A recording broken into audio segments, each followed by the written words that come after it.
Yes ngono dunya biasa wae. Pokoke urip wis biasa wae. Maksudnya biasa wae penting soleh, di hati soleh, rezeki ya minallah. Pokoke taluk mek pangeran, ora usah sok suci, ora usah sok bener dhewe biasa wae. Dunya wis kabeh kersane napa? Pangeran. Ya sudah seperti ini. Yang soleh kaya salabah malah akhirnya suul khotimah. Padahal dulu disebut hamamatul masjid, tukang iktikaf. Gak tahu mulai ke masjid, tapi akhirnya suul khotimah. Wahsi sing mata ini kekasih Nabi, rupanya mata ini Hamzah ditakdir husnul khotimah. Makanya donga ya muqallibal qulub tsabbit qalbi ala dini. Kita tidak pernah tahu. Nah, kenapa kalau saya ngaji PD? Mereka aku muji pangeran, saya tidak pernah mikir awakku. Tak penting awakku, penting muji pangeran. Ngaji itu artinya kan muji pangeran, muji ilmune pangeran. Ya sudah selesai. Itu anak gue donga iku mikir awakmu dhewe. Mulane donga mek ngaji ku derajate dhuwur ngaji. Mergo ngaji muji pangeran, nak donga mikir awake dhewe. Makanya masyhur itu ada dua kelompok di masjid, yang satu diskusi halal haram, yang satu berdoa. Nah, terus Nabi keluar dari rumah berdiri sempat ragu, saya kemana? Terus akhirnya Nabi ngendikan mereka itu berdoa kalau Allah mengabulkan ya disembadani. Tapi mereka belajar halal haram. Itu perintahnya Allah, saya sebagai nabi. Terus akhirnya Nabi gabung kelompok yang belajar halal haram. Karena belajar halal haram artinya ingin menghidupkan hukumnya Allah Ta'ala. Tapi nak wong donga kepingine iku kabul kajate. Intine mikir awake dhewe. Makanya saya termasuk ulama yang jarang berdoa. Tapi ya berdoa tapi kadang-kadang. Nah, kowe kan gak kontribusi ning agama ora pati ya ndonga. Oh, dasar murahan. Ya tapi piye mulang ya ora payu. Jadi kadang-kadang kula dibantah. Lah jenengan mulangi payu, Gus. Lah kula ora payu, donga-donga ngono.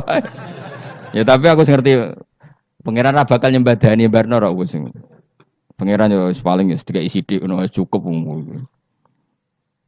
Kula termasuk orang yang enggak setuju ya kalau orang sholawatan terus berlebihan tapi khidmah ini Nabi kurang. Maksudnya gini loh, sholawatan berlebihan ya. Redaksi sholawat tentang Nabi itu kecil. Bukan sholawat jumlahnya enggak. Redaksi tentang Nabi itu kecil, sementara tentang keinginannya itu saya tidak suka. Saya suka sholawatan itu ya yang nyifati Nabi banyak, kemudian keinginannya kecil. Itu bagus. Kayak Ihya itu loh, kayak Ihya Abdul Hasan Asadili itu. Kalau dongo itu jaluke mung swidik, paling baris paling terakhir. Misalnya gini, nahmaduka ya man huwa la ilaha illa anta arrahmanur rahim itu langsung in sampai nyifati Allah itu 99. Buar ngono nganti berkuras-kuras. Lagi terakhir mau njaluk donga sithik. Nah kowe kan enggak muni muji Allah mau basa-basi tok. Alhamdulillahirabbil alamin wassalatu wassalamu ala Muhammadin. Mau nggo syarat tok. Baru ke Allahumma inna nas'aluka nganti telung lari. Telung halaman. Tapi pas muji pangeran, alhamdulillahirabbil alamin wassalatu wassalamu ala Muhammadin. Bariku terus donga njaluk mapan, tolak buala. Oh, aja. Mana jare pangeran?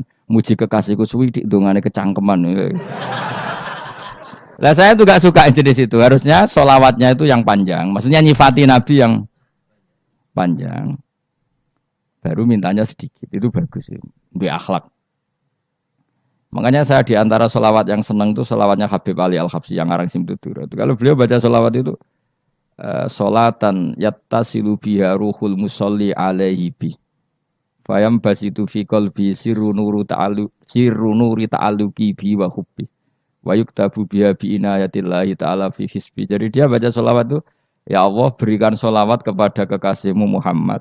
Dengan sholawat ini rohnya saya, musolli itu rohnya saya yang membaca sholawat, bisa sambung dengan rohnya Rasulullah. Dan setelah sambung saya terhitung sebagai orang yang mencintai Rasulullah. Dan saya berharap dari cinta itu saya tertulis sebagai umatnya. Nah, aku kan enggak mau sholawat itu mau. Saya termasuk orang yang enggak saya loh ya. Tapi ya tetap baik dibanding nganggo primbon ya satu sholawatan ya. Tapi boyo punya etika lah dengan Rasulullah itu. Boyo kalau dongo nyifati Nabi yang banyak, ya baru keinginan. Kan banyak tuh sholawat yang seperti yang saya misalnya di kitabnya Sayyid Muhammad ada Allahumma sholli ala sayyidina Muhammad nuri kalam alladzi. Wah nyifati Nabi itu sampai panjang lebar baru menceritakan hajatnya. Kalau kamu kan enggak nyifati Nabi basa-basi, mau sidik mana. Malah kadang orang misalnya ala Muhammad. Kok ala Muhammad muni Sayyidina aja disoal.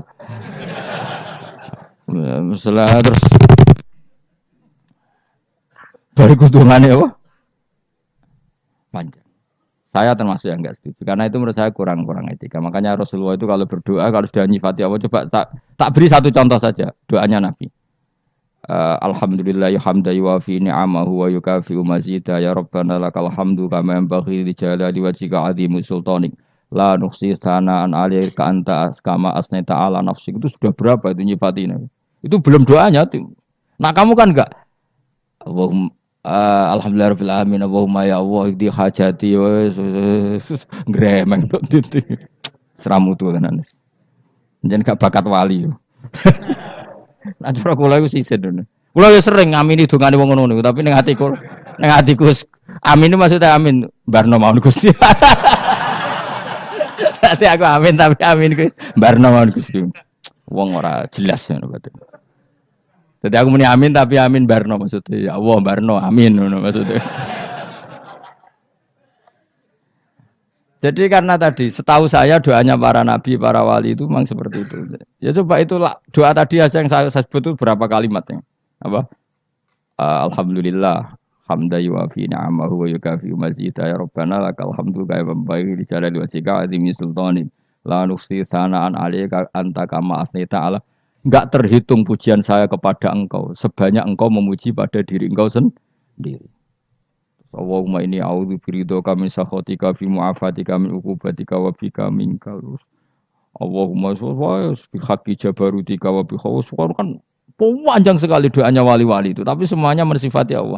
Bahkan banyak yang kemudian lupa enggak doa. Coba haji, doa haji itu coba. Labbaik Allahumma labbaik la syarika lak innal hamda wa ni'mata laka wal mulka la syarika lak.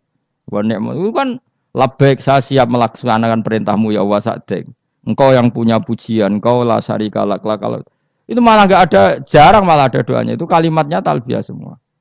Allahumma antal azil akram itu sudah seperti itu. Karena tadi al mu'min yashghaluhu sana 'ala Allah min ayyakuna li nafsihi dzakiran. Mukmin sejati adalah sibuk memuja Allah sampai lupa jatah dirinya sendiri. Nah, kowe kan gak mujine Allah basa-basi, dongane tenanan. Itu jadi makhluk aneh, itu jadi hubungan mbek pangeran itu wong aneh. Ya tapi jen ra bakat wali, ngono iku dadine ngono iku. Ya tok ngono kok mari wali kakean malah gak elit. Jadi tapi saya mohon lah itu di sholawat itu usahakan jumlah paling enggak jumlah sholawatnya banyak, doanya sedikit. Paling enggak misalnya kamu tidak punya kalimat yang apa baik ya maca sholawat ping 100 itu gak ada salah biar gue iling-ilingan apa kita menyebut kekasihnya Allah lebih banyak ketimbang kita menyebut hajat kita sendiri ya gitulah. Paling enggak punya etika seperti itu ya. Kalau kamu enggak punya sigot-sigot sing keren, bacalah sholawat berapa 100 terus cerita awam Gusti utang kula kathah. Mungkin ra jawab wis roh ngono saya. Tapi kan kita menyebut kekasihnya sampai 100 nyebut utang bisa. Ojo kok nyebut kekasih pisan nyebut utange 100. Berarti nek nek ditakoki pangeran, kowe nyebut kekasihmu piro pisan, nyebut utang 100 dasar ra utang ngono-ngono kan. Ya ada, saya termasuk orang yang nggak setuju tadi. Jadi kalau apa redaksi sholawat cari yang mujinya Nabi lebih apa? Lebih banyak. Karena itu nanti lebih diridhoi Allah Taala. Coba Allah sendiri kalau nyebut nabinya itu hitung saja. Laqad ja'akum rasulun min anfusikum. Jadi rasulun min anfusikum. Seorang rasul yang sejenis dengan kamu. Terus azizun, orangnya sangat terhormat. Alaihi ma'anitum. Rasul ini siap menanggung apa yang kalian tidak mampu. Kowe ra bakat mlebu swarga baru kaya syafaate Nabi akhirnya mlebu swarga. Kowe ra kelar korban Nabi tahu ngorbankan kita semua. Dokha Rasulullah bikabsaini terus hada an ahli wa hada amman lam yudakhi min mati. Jenenge alihima anittum. Nabi menanggung apa yang kalian berat. Azizun Nabi itu ali terus harisun alaikum. Nabi sangat berkomitmen menyelamatkan kalian. Haris itu keinginan yang berlebihan itu jenenge apa? Haris, kiai kuno namanya nih ngungseng, keinginan yang over. Nabi itu sangat berkeinginan kita ini maslahat. Terus bil mukminina raufur. Allah yang zat yang super saja kalau nyebut nabinya nyifati sebanyak itu. Ada ayat lagi misalnya, Rabbana wab'ats fihim rasulam minhum yatlu alaihim ayatika. Muhammad itu siapa? Seorang rasul yang membacakan ayat-ayat Allah. Wa yu'allimuhum, seorang rasul yang mengajari mereka alkitab wal hikmah. Wa yuzakkihim, seorang rasul yang membersihkan akhlak-akhlak kita. Jadi artinya Allah punya tradisi kalau nyifati rasul itu banyak.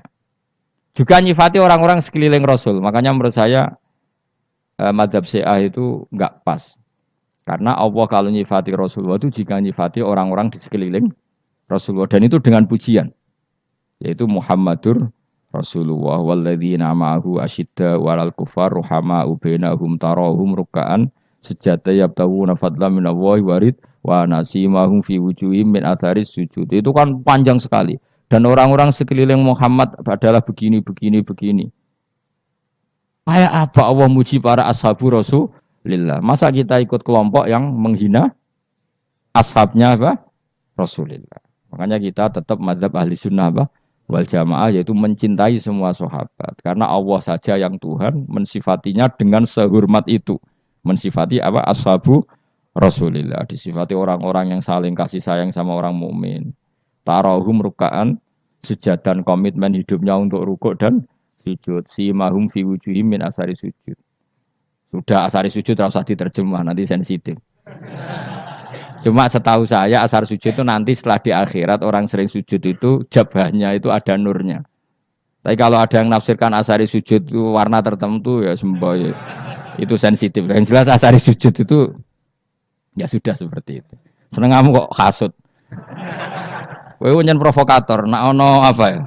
Ada hal yang begitu terus mau berlebihan. Teke yakisimun. Nah, kula ora ada kepentingan pokoknya ayat si mahum fi wujuhim min asaris sujud, bahwa dalam jabahnya itu ada asaris sujud. Itu masyhur kan, saya terangkan ya, tapi kowe aja sensitif loh, biasa wae.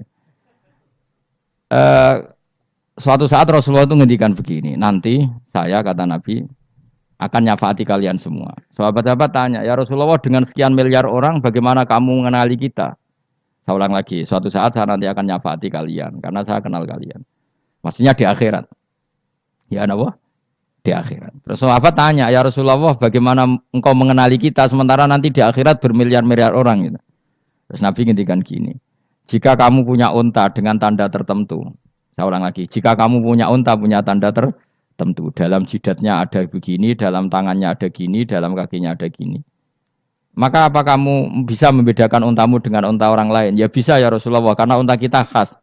Misalnya kaki depannya ada putihnya, kaki belakangnya ada putihnya, dalam baduknya ada putihnya.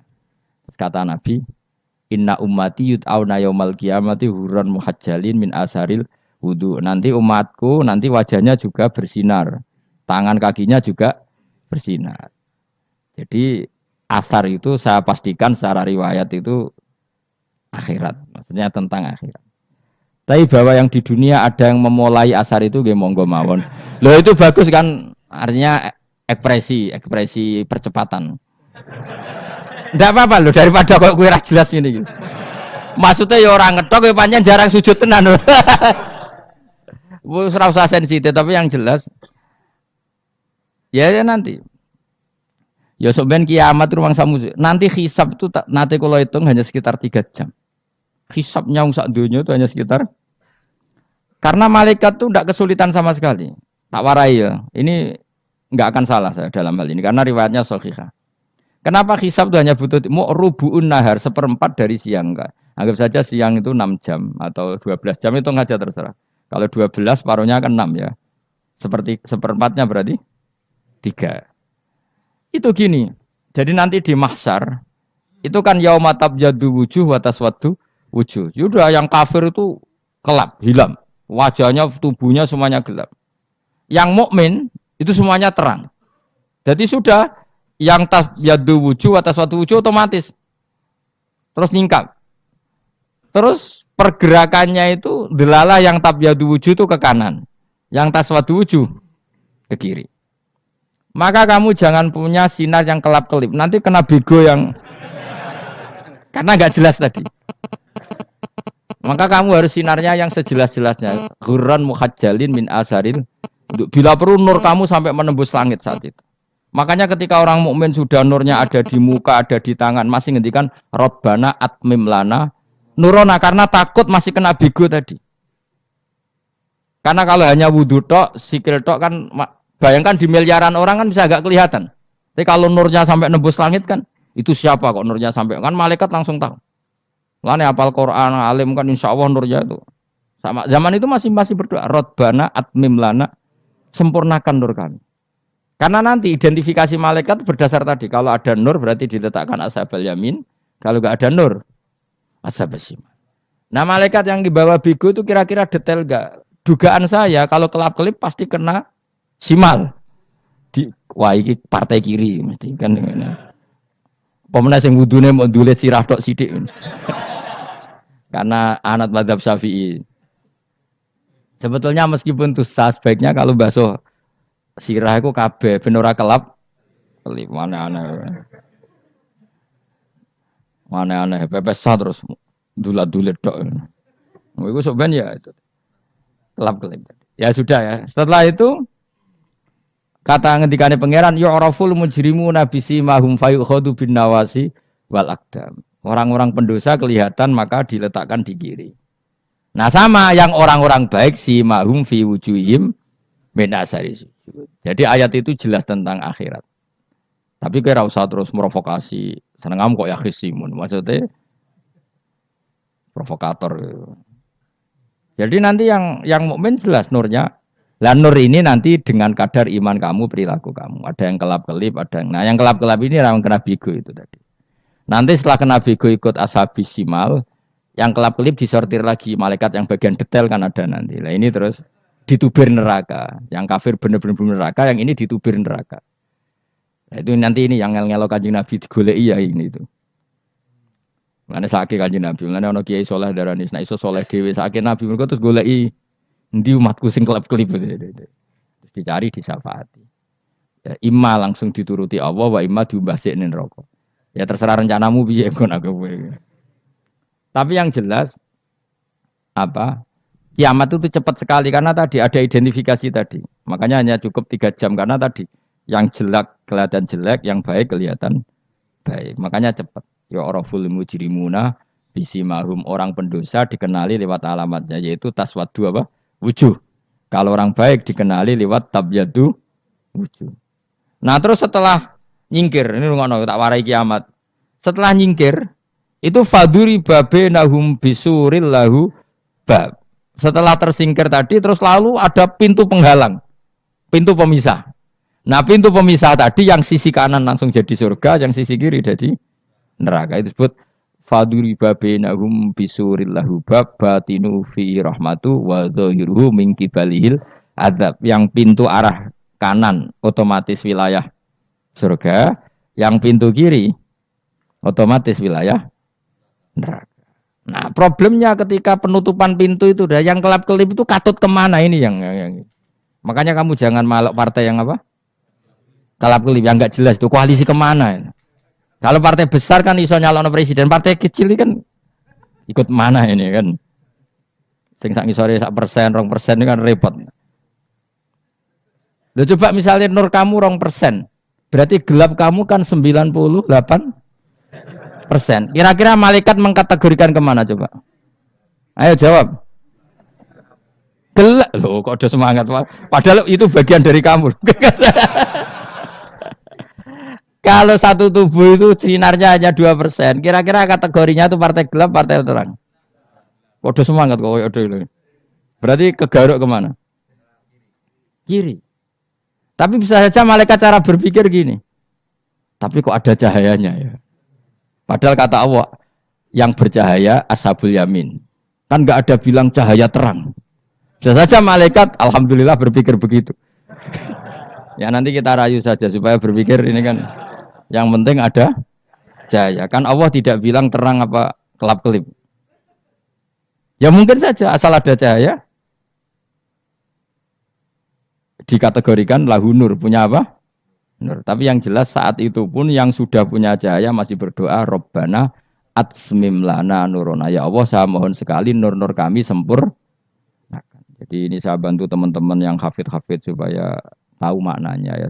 dan yang nggak hafid ya dengar ya. Kalau nur itu penting. Makanya Nabi itu kayak apa, Nabi itu orang super. Itu kalau ngendikan wa mat'al min fauqi nuran wa min tahti nuran wa an yamini nuran wa an simali nuran, sampai terakhir Nabi masih mendoa untuk dirinya waj'al li nuran, dan semua tubuh saya jadi nur. Saya Nabi sudah gitu kan. Ya Allah, jadikan sisi depanku nur, belakang kami nur, kanan nur, kiri nur. Terakhir itu apa? Waj'alni nuron, dan doa semoga semua tubuh saya jadi nur. Itu termasuk doa yang sering saya baca.